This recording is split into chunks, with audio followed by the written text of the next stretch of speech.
বুৰঞ্জী আমাক কোনে লিখিবলৈ শিকাইছিল? এগৰাকী চুকাফাই। আজি বহুত বস্তু আমাৰ নাই, চুকাফাৰ আগৰ বহুত কথা আমি নাজানো। কিয় নাজানো? এই কাৰণেই নাজানো যে আমাৰ সেই ইতিহাসটো আমাৰ হাতত নাই। এই যে তেওঁৰ লগত অহা পণ্ডিত কেইজনক যে কৈছিল, যোন মৰে যি হৰে সকলো লিখি যাব লাগিব বুলি, এই তেতিয়াৰ পৰাইহে সকলোবিলাক লিপিবদ্ধ হৈছিল। তাৰ আগৰ আমাৰ ইতিহাসটো কিয় নাই? আমি কিয় হেৰুৱালো? তাৰমানে তেওঁ আমাক আনফালেদি এটা সাহিত্যও দিলে, ধৰ্ম দিলে, ভাষা দিলে, এটা সাহিত্যও দিছে। আৰু সেই মানুহজনৰ মাজত আমি অসমীয়া জাতিয়ে আজি যদি শিকিবলগীয়া কিছু দিশ আছে, প্ৰত্যেকজন যুৱ বন্ধুৱে যদি আমি শিকিবলগীয়া গুণ আছে, তেনেহ'লে মই ভাবোঁ আমি দুটা বস্তু আমি চুকাফাৰ পৰা শিকিব পাৰোঁ। এটা হৈছে ইচ্ছা শক্তি আৰু আনটো হৈছে আত্মবিশ্বাস। এই যে নিজৰ ককায়েকক এৰি তাৰ পৰা যে তেওঁ আঁতৰি আহি বেলেগ এখন ৰাজ্য গঠনৰ যিটো সপোন দেখিছিল বা বেলেগকৈ থকাৰ যিটো তেওঁ ইচ্ছা জাগ্ৰত হৈছিল, সেই ইচ্ছাৰ বলতেইতো তেওঁ তাৰ পৰা আহি ইয়াত এই প্ৰভুত্বটো বিস্তাৰ কৰিব পাৰিলে। আৰু যাৰ কাৰণে তেওঁ 39 বছৰ এটা ইয়াত ৰাজত্ব কটাব পাৰিলে। আৰু আপুনি যদি চায় তেতিয়াহ'লে দেখিব যে আহোমৰ যি 600 বছৰীয়া ৰাজত্ব, ইয়াৰ 250 বছৰলৈকে কিন্তু এটা নিৰ্দিষ্ট সীমালৈকেহে আছে। 250 বছৰৰ পিছতহে বাকীবিলাকে এটা বেলেগ ৰূপ ল'লে আৰু গৈ পেলাই ক'ৰবাত পালেগৈ। এই সময়খিনিৰ যদি আমি চুকাফাৰ সময়খিনিৰ যদি আমি গোটেই বিশ্লেষণটো কৰোঁ বা আমি মনলৈ আনো, তেনেহ'লে আমি তেওঁৰ পৰা শিকিবলগীয়া যিটো মই ভাবোঁ গুণ, সেইটো হৈছে এটা আত্মবিশ্বাস আৰু এটা ইচ্ছা শক্তি। মানুহৰ ইচ্ছা শক্তিৰ বলত মানুহে যিকোনো কাম যে কৰিব পাৰে, সেই আমাক চুকাফাই আমাক শিকাই থৈ গৈছে। আচলতে চাবলৈ গ'লে আজি মই সৰুতে মোৰ ঘৰৰ ওচৰৰ কিছুমান ট্ৰাইবেল মানুহে, বিশেষকৈ মই নকওঁ এতিয়া জনগোষ্ঠীকেইটা, আজিকালি ক'বলৈ ভয়ে লাগে, দুই এটা তেনেকুৱা জনগোষ্ঠীৰ মানুহে আহি আমাৰ ঘৰৰ ওচৰৰে আমাৰ পথাৰখনত সেই কামটো কৰিছিল। মই পিছতহে বুৰঞ্জী পঢ়ি পেলাই গম পাইছোঁ যে সেই কামটো, মই আপোনালোকক সঁচা কথাই কৈ দিওঁ যে মোৰ ঘৰ লখিমপুৰৰ নাৰায়ণপুৰত। আমাৰ নাৰায়ণপুৰৰ ওচৰে পাজৰে দেউৰী মানুহ আৰু মিচিং মানুহ আছে বহুত। আমাৰ গাঁওখনৰ আমাৰ পথাৰৰ পিছফালে বহুত পুখুৰী আছে। মই একদম সৰুকালৰ কথা কৈছোঁ। এই পুখুৰীবিলাকৰ পাৰত আপোনালোকৰ এইফালে তেনেকুৱা কাম কৰে নে নকৰে মই নাজানো, মোৰ চকুৰ আগলৈ আহিছে কাৰণে মই কথাটো ক'ব বিচাৰোঁ। এনেকৈ তেওঁলোকে কিবা জোঙা জাঠি লৈ আহি পেলাই মাটিত সেই পুখুৰীবিলাকৰ কাষত এনেকৈ খুচে। মই তেতিয়া ভাবোঁ কি খুচি থাকে, দেখি থাকোঁ খুচি থাকে। পিছত যেতিয়া অলপ ডাঙৰ হৈছোঁ তেতিয়া মই চাওঁ কি খুচি থাকে এনেকৈ। তেতিয়া দেখিছিলোঁ যে কুচিয়া খুচে, তাত কুচিয়া লাগি আহে। এইফালে তেনেকুৱা কৰেনে আপোনালোকৰ? এইফালে কৰেনে? কৰে। তেতিয়াহ'লে আপোনালোকে গম পাব। কিন্তু মাটিবিলাকত এনেকৈ জোংবিলাক লৈ খুচি থাকে। তাৰপাছত দেখোঁ তাত পিছত খান্দি পেলাই এনেকৈ টানি পেলাই বৰশী নিচিনা ন, সেইডাল ৰদডাল উলিয়াই লৈ আহে, তাত কুচিয়া এটা ওলাই আহে। মই ভাবিছোঁ যে কি আচৰিত কথা, এইটো কেনেকৈ গম পায় ইয়াত যে কুচিয়া আছে বুলি। সেইটো মোৰ সৰুকালৰ কথা। মই সেইটো আগতে ভাবি থাকোঁ যে মানুহবিলাক কেনেকুৱা মানুহ, মাটিৰ তলত কুচিয়া আছে, ওপৰৰ পৰা খুচি খুচি গম পায়নে। কিন্তু যেতিয়া মই ডাঙৰ হ'লোঁ, যেতিয়া মই বুৰঞ্জী পঢ়িলোঁ, মই তেতিয়া আচৰিত যে সেই কুচিয়া খোচা যিটো প্ৰক্ৰিয়া, সেই প্ৰক্ৰিয়াটো আমি শিকিছিলোঁ চুকাফাৰ লগত অহা মানুহৰ পৰা। কেনেকৈ? এই তেতিয়া বৰাহী মানুহে যেতিয়া একাংশ চুকাফাৰ লগত অহা মানুহক এই পিটনিৰ কাষত তেনেকৈ খুচি থকা দেখি সুধিছিল যে এনেকৈ মাটিত কি খুচি আছ? তেতিয়া কৈছিল, দেখিছিল, উত্তৰ দিয়া নাছিল, মুখেৰে উলিয়াই আনিছিল কুচিয়া।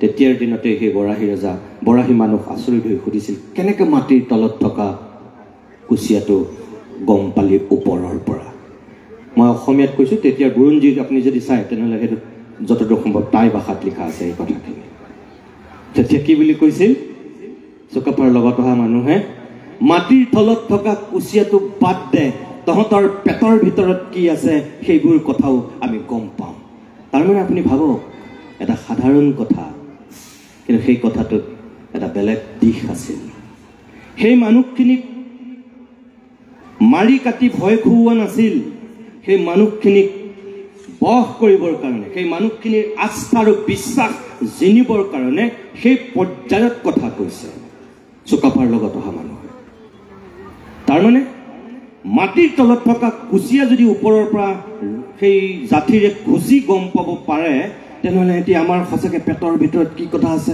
যদি গম পাই গৈছে তেনেকুৱা ভয়তো মানসিক চাপতো বশ্যতা স্বীকাৰ কৰিছিল বোলে তাৰমানে এইটো কি এইটো বৌদ্ধিক চাতুৰ্য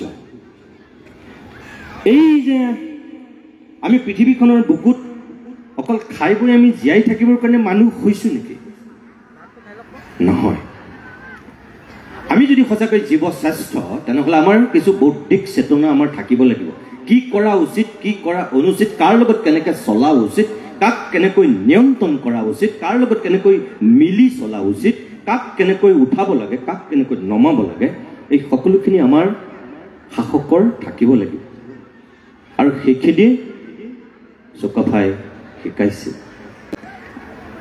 আজিৰ যিখন অসম আজি অসমীয়াৰ সংজ্ঞা আমি বিচাৰি হাবাথুৰি খাইছোঁ অসম সাহিত্য সভা অসম বিধানসভা আজিলৈকে বিবোধিত নিৰ্দিষ্ট এটা সংজ্ঞা আমি নাপালোঁ আৰু আমাৰ দুৰ্ভাগ্য এইটোৱে আমি এনেকুৱা এটা জাতি যে আমি আমাৰ নিজৰ অসমীয়া কোন তাৰ সংজ্ঞা বিচাৰি আমাৰ অসম বিধানসভাত বিতৰ্ক হৈছোঁ এটা চাওক চুকাফাই কৰিছিল কি শিকাইছিল কি দৰ্শন বিলাইছিল কি আৰু আজিৰ অসমীয়াই এই 700 বছৰৰ পিছতো 800 বছৰ খবৰ হ'ল সেইটো আমি কৰি আছোঁ কি আৰু আমি শিকিছোঁ কি আমি লৈ ফুৰিছোঁ কি মই বহুত সভাত সেই কথাটো কওঁ যে আজি ভাৰতবৰ্ষ বুলি কৈ আমি গৌৰৱ কৰোঁ কিন্তু ভাৰতীয় বুলি আমি কাক কওঁ ভাৰতীয় বুলি কোনোবা নিৰ্দিষ্ট কেইটামান মানুহক কওঁ নেকি আমি নকওঁ আগৰ স্বাধীনতাৰ আগৰ পৰিৱেশটো বেলেগ আছিল কিন্তু যিখন 1948 চনত যিখন আমি স্বাধীন হ'লোঁ যিখন আমাৰ ভাৰত নিৰ্মাণ হ'ল যিখন মহাত্মা গান্ধী বা জৱাহৰলাল নেহৰুহঁতে বা বল্লভভাই পেটেলহঁতে সেই সময়ত যিখন আমাক ভাৰত উপহাৰ দিলে সেই ভাৰতখনত আমি কোনবিলাক ভাৰতীয় আমি কোনোবা মাৰাঠী আমি কোনোবা পাঞ্জাবী আমি কোনোবা তামিল আমি কোনোবা তেলেগু আমি কোনোবা অৰুণাচলী আমি কোনোবা অসমীয়া আমি কোনোবা নাগা আমি সকলোবিলাক লৈ আমি ভাৰতীয় আমাৰ নিজস্ব ভাষা আছে আজি মাৰাঠী মহাৰাষ্ট্ৰত আজি মাৰাঠী পাঞ্জাবত আজি পাঞ্জাবী তামিলনাডুত আজি তেওঁলোকে তামিল ভাষা কয় অন্ধ্ৰপ্ৰদেশত তেওঁলোকে তেলেগু কয় মণিপুৰত মণিপুৰী কয় আমাৰ এইখন অৰুণাচলতে আছে আদি আপাতানি নিচি পাথৰি অনেক ভাষা তাৰপিছত এই সকলোবিলাক আমি কিন্তু ভাৰতীয় ঠিক একেদৰে আমি অসমখনত আমি কোনোবা কোচ আমি কোনোবা আহোম আমি কোনোবা মটক আমি কোনোবা মৰাণ আমি কোনোবা কাৰ্বি আমি কোনোবা ডিমাচা আমি কোনোবা বড়ো আমি কোনোবা দেউৰী আমি কোনোবা ৰাভা আমি কোনোবা গাৰো কোচ কলিতা ব্ৰাহ্মণ গোসাঁই আমি সকলো আছোঁ এই সকলোবিলাকক লৈ আমি কি হৈ আছোঁ আমি এটা বৃহত্তৰ অসমীয়া মহাজাতি হৈ আছোঁ আমি আহোম হিচাপে তাৰ মাজত আমি জীয়াই থাকিম আমি মটক হিচাপে আমি বৃহত্তৰ অসমীয়া জাতিৰ অংশ হৈ জীয়াই থাকিম আমি মৰাণ হিচাপে জীয়াই থাকিম আমি চুতীয়া হিচাপে জীয়াই থাকিম আমি দেউৰী হিচাপে আমি মিচিং হিচাপে আমি কাৰ্বি হিচাপে আমি ডিমাচা হিচাপে খামতি হিচাপে ৰাভা হিচাপে বড়ো কছাৰী হিচাপে আমি জীয়াই থাকিম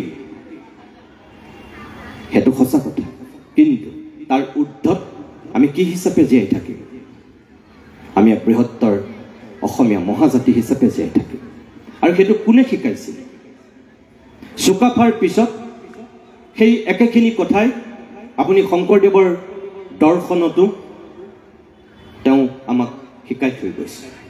শংকৰদেৱৰ সেই সম্প্ৰীতি সমন্বয় সম্পৰ্ক সম্বন্ধৰ আপুনি যদি চাই সকলোতে সেইকেইটাই বিচাৰি পাব। পশ্চিম ফালৰ পৰা ভাৰতবৰ্ষৰ যেতিয়া এফালে মোগলৰ আক্ৰমণ আগ্ৰাসন চলিছিল, সেই সময়ত যদি আমাৰ ইয়াত আমাৰ এই ৰাজ্যখনত এই 600 বছৰ যদি আহোমে সেই সময়ৰ ৰাজত্বটো নকৰিলেহেঁতেন, তেতিয়াহ'লে হয়তো চাগে মোগলে গৈ পেলাই আমাৰ ছিংগাপুৰ, লাওছ, কম্বোডিয়া এইবিলাক চাগে মোগলৰ আগ্ৰাসনত পৰি গ'লহেঁতেন। কিন্তু তেওঁলোকৰ স্তব্ধ হৈছিল ক'ত? আমাৰ ইয়াত। আৰু যিটো কাৰণে চাগে ভাৰতবৰ্ষৰ পশ্চিম প্ৰান্তত সেই মোগলৰ আগ্ৰাসন হোৱাৰ কাৰণে চাগে তেওঁলোক সেইটো ছাইডলৈ গুচি যাবলগীয়া হ'ল, য'ত তেওঁলোক ইণ্ডোনেছিয়া, মালদ্বীপ, সেই যিসকল ধনী তেতিয়াৰ মোগল এই আৰৱ সাগৰৰ পাৰেদি চাগে বুকুৱেদি সিফালৰ সেই দিশটোলৈ গুচি গ'ল। ইয়াত এই আমাৰ চাউথ ইষ্ট এছিয়া, এই দক্ষিণ পূব এছিয়াক সেই মোগলৰ আগ্ৰাসনৰ পৰা ৰক্ষা কৰাটো আপুনি যদি চাই তেনেহ'লে দেখিব এই এটা চুকাফাৰ লিগেচি আছে। আমি তেনেকুৱা জাতি, আমি অকল এই অসমখনে নিৰ্মাণ কৰা নাই, আমি এই দক্ষিণ পূব এছিয়াটোকো আমি এক প্ৰকাৰ এটা সুকীয়া পৰ্যায়ত ৰখাত তেতিয়াই আমাৰ এই চুকাফাৰ বংশধৰসকলৰ এটা অৱদান আছিল। কিন্তু এতিয়া মোক বেয়া নাপাব আপোনালোকক মই খোলাকৈ কোৱাৰ পিছত, সেই বুদ্ধিমান জাতিটোৰে মই টাই আহোমৰ এটা অনুষ্ঠানত যেতিয়া 2 বছৰমানৰ আগত মোক মুখ্য অতিথি কৰি মাতি আনিছিল, সেই অনুষ্ঠানটোত মই কেইটামান কথা কৈছিলোঁ আপোনালোকৰ এই শিৱসাগৰতে। আৰু তেতিয়া মোক বহুতে ভাল পাইছিল আৰু বহুতে মোক সমালোচনা কৰিছিল যে আহোমৰ মই বন্দনা গাইছোঁ, বন্দনা কৰিছোঁ বুলি। আৰু বহুতে মোক প্ৰশ্ন কৰিছিল মই নিজে আহোম নেকি? মই কৈছোঁ মই আহোম নহয়। সঁচাটো সঁচা বুলি ক'লেও কেতিয়াবা বিপদত পৰে মানুহ বা বেয়া হৈ যায়।